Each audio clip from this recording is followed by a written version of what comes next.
Clama a mí y yo te responderé y te revelaré cosas grandes e inaccesibles que tú no conoces. Sean todos bienvenidos a este episodio de Café con la Fe, donde estaremos tratando un par de temas muy interesantes, no solo para nosotros, los católicos, pues, sino para todo aquel que desee tener este acercamiento con la religión católica, mediante este espacio en el que descubriremos de qué manera la teología puede brindarnos una iluminación para nuestro día a día, a nuestra realidad. Por tanto, abriremos esta sesión partiendo de un tópico fundamental. ¿Cuál será el tema? La revelación. ¿Qué es la revelación? Se preguntarán todos. Podemos referirnos a la revelación como esa experiencia mediante la cual es Dios mismo quien sale a nuestro encuentro. Sabiendo ya esto, entonces podríamos preguntarnos cómo es que Dios se comunica con nosotros, cuáles son los medios que emplea o incluso por qué los cristianos creemos que el mensaje de Dios alcanza su plenitud en Jesús. Esas son preguntas que intentaremos responder por medio de este café con fe, basándonos en unas excelentes reflexiones de dos impresionantes autores y teólogos de nuestros tiempos, que es César Izquierdo Urbina y Ludwig Müller. Sin más preámbulos, partamos de entender qué es la revelación para tener ese concepto más esclarecido y que se nos facilite la comprensión de otros aspectos que exploraremos más adelante. Hicimos de primera la pregunta, ¿qué es la revelación? Cuando hablamos de revelación nos hacemos referencia a algo como la búsqueda de un tesoro mágico o un libro misterioso o de un código muy secreto, sino que hablamos de un encuentro. Para entender un poco más, consideremos esa propuesta de César Izquierdo. Cuando habla de la teología fundamental, él dice que la revelación es la autocomunicación de Dios. ¿Cómo funciona eso? Es decir, que es el acto por el cual Dios se da a conocer en la historia y en la vida humana. Entonces, no es solo información sobre Dios, sino la entrega misma de Dios al hombre. Müller añade que la revelación no es capaz de entenderse al margen de la historia. Preguntémonos por qué. Porque esta ocurre dentro del tiempo humano, por lo que consta con un diálogo con la libertad y la razón del hombre. De este modo, la revelación no constituye un destello fugaz que brilla solo una vez, sino una luz constante que acompaña el curso de la historia y nos llama a la fe.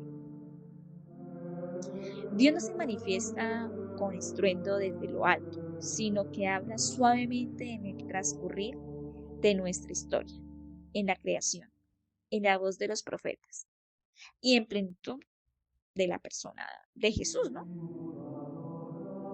Teniendo aquello un poco más claro, procederemos a hablar sobre las fuentes de la revelación en la escritura, tradición y magisterio.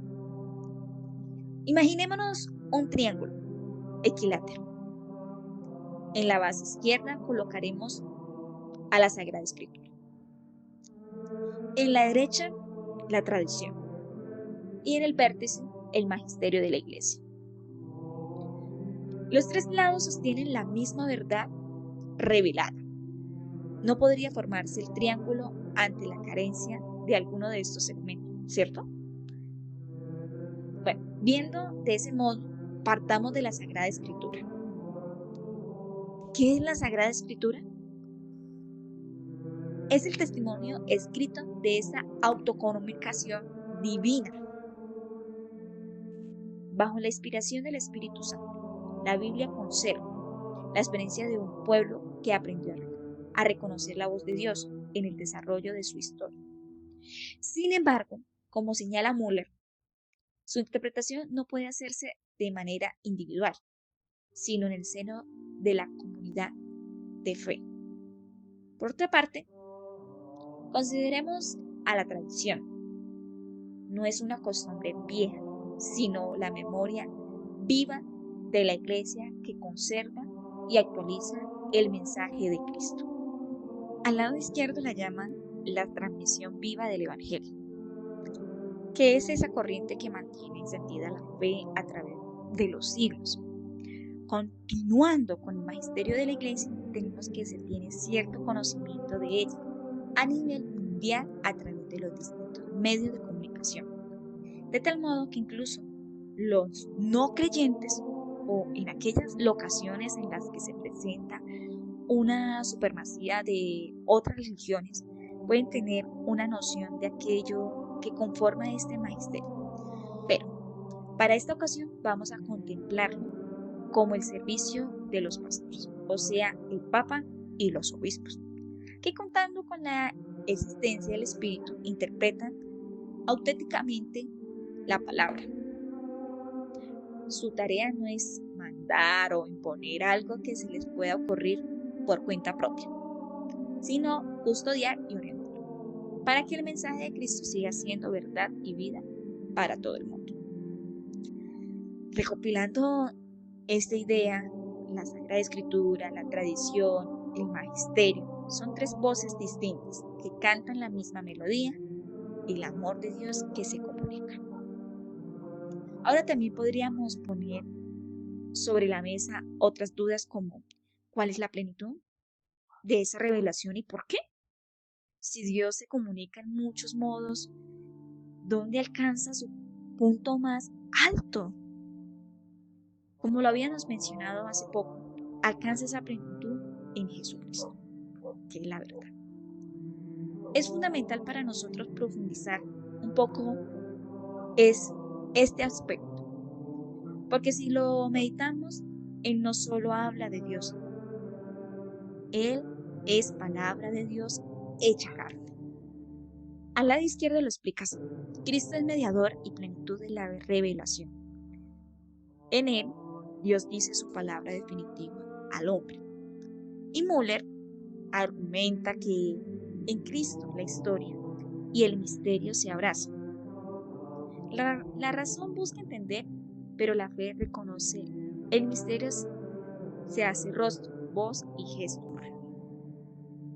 Jesucristo es aquel reflejo en el que descubrimos tanto el rostro de Dios como la verdadera vocación del ser humano. Por tal motivo, la revelación no concluye con Jesús, sino que continúa viva por medio de su Espíritu, que obra en la iglesia y en cada creyente.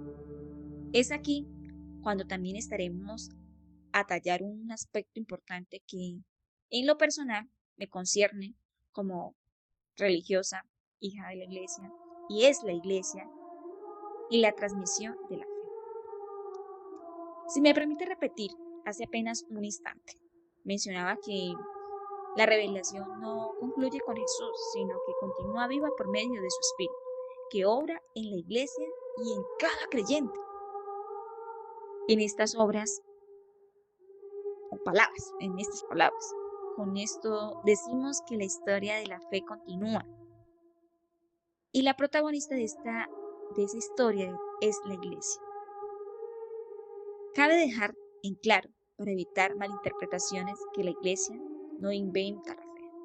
Sin embargo, la transmite. Como dices, el lado izquierdo. Los apóstoles fueron los primeros testigos y transmisores de la revelación. Y su misión sigue viva en el pueblo de Dios. Müller subraya que la teología y la pastoral no se pueden separar. La verdad que confesamos debe convertirse en vida, en servicio, en compromiso y compromiso ético.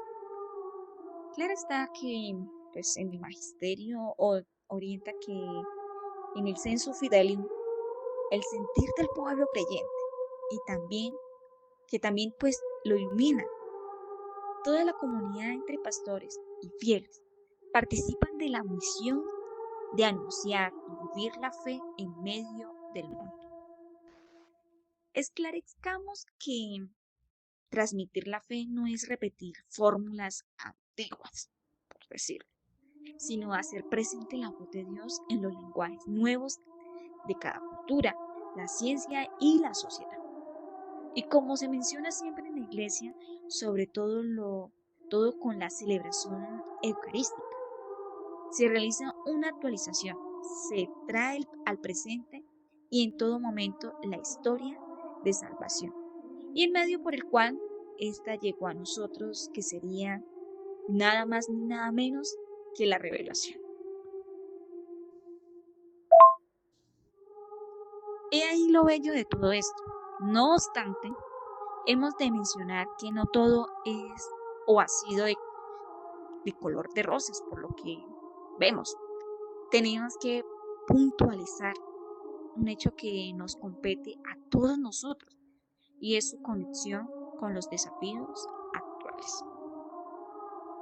En efecto, no es para nada un secreto que hoy la iglesia se enfrenta a desafíos significativos o crisis. Aquí la indiferencia religiosa, la pérdida de credibilidad y ni qué hablar del constante ruido del mundo digital. Izquierdo se refiere a la incredulidad contemporánea e invita a responder a ella no desde el temor, sino desde la esperanza, mostrando que la fe es razonable, profundamente humana y esencial. Por su parte, hablemos de Müller, que recuerda que en tiempos marcados por el relativismo, el pensamiento teológico debe abrir espacios de diálogo entre la fe y la razón, entre la verdad de Cristo y la libertad del ser humano. Así de sencillo. Hablar de la revelación y la actualidad no constituye un mero ejercicio académico, es una tarea y una tarea vital. Implica preguntarnos, ¿cómo continúa Dios hablándonos en medio de nuestras crisis, de nuestros algoritmos y de nuestras búsquedas, que es más allá? Ya para concluir, tengamos que Dios continuamente se está revelando, no únicamente a través de los textos sagrados, sino también en los rostros, en los gestos, en los silencios que brotan del amor, poniendo en perspectiva ese compromiso tan grande en la vida de los fieles para ser verdaderos testimonios de Cristo. Pidámosle pues a Dios que en este diálogo entre la fe y la razón nos dispongamos a seguir escuchando su voz en un mundo que, aunque a menudo no lo reconozca, sigue necesitando ser amado y escuchado por Él. Quiero darle las gracias a todos los oyentes que se han dispuesto a hacerme compañía en este diálogo de café con fe, tan bello sobre la revelación a modo de toma de conciencia, puesta en perspectiva. Bueno, sin más, espero contar con su presencia ante otras oportunidades, con muchos más temas que han de venir en el futuro. Que tengan un excelente día y Dios los bendiga.